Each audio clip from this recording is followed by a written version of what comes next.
Hi guys, ഞങ്ങൾ ഒരു birthday പാർട്ടിക്കൊക്കെ പോയിട്ടുണ്ടായിരുന്നു. എൻ്റെ അമ്മയുടെ ഫ്രണ്ടിൻ്റെ മോളുടെ ബർത്ത്ഡേ പാർട്ടി ആയിരുന്നു. ഭയങ്കര ബ്യൂട്ടിഫുൾ ആൻഡ് സ്വീറ്റ് ആയിരുന്നു. ഇത് കണ്ടക്ട് ചെയ്തത് നമ്മുടെ ഒരു ഇവൻറ്റ് മാനേജ്മെൻ്റ് ആയിരുന്നു.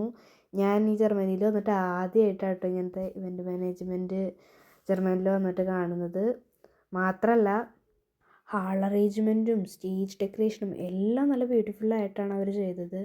മാത്രമല്ല കേക്ക് ഭയങ്കര ടേസ്റ്റി ആയിരുന്നു. പിന്നെ ഫുഡിൻ്റെ കാര്യം പറയേണ്ട ആവശ്യമില്ല, നല്ല ടേസ്റ്റ് ഉണ്ടായിരുന്നു. എനിക്ക് എല്ലാം ഇഷ്ടപ്പെട്ടു എന്ന് തന്നെ പറയാം. ഇതെല്ലാം കോർഡിനേറ്റ് ചെയ്തിരിക്കുന്നത് അറേഞ്ച് ചെയ്തിരിക്കുന്നതും വളരെ ഭംഗിയായിട്ട് തന്നെയാണ് അവരെല്ലാം ചെയ്തിരിക്കുന്നത്. എനിക്ക് ഭയങ്കരമായിട്ട് തന്നെ ഇഷ്ടപ്പെട്ടു എന്ന് പറഞ്ഞാൽ ഇഷ്ടപ്പെട്ടു. നല്ല ഭംഗിയും എല്ലാവരും നല്ലോണം ഡെക്കറേറ്റ് ചെയ്തൊക്കെ ചെയ്തിട്ടുണ്ട്. Thank you salt and pepper event management four birthday party making as wonderful. അപ്പോൾ എല്ലാവരും ഈ വീഡിയോ ലൈക്ക് ആൻഡ് സബ്സ്ക്രൈബ് ചെയ്യണം. പിന്നെ മറക്കാതെ കമൻറ്റ് ചെയ്യണം. അപ്പോൾ ഇങ്ങനൊരു വീഡിയോ ആയിട്ട് വരുന്നതായിരിക്കും. എല്ലാവർക്കും ബൈ.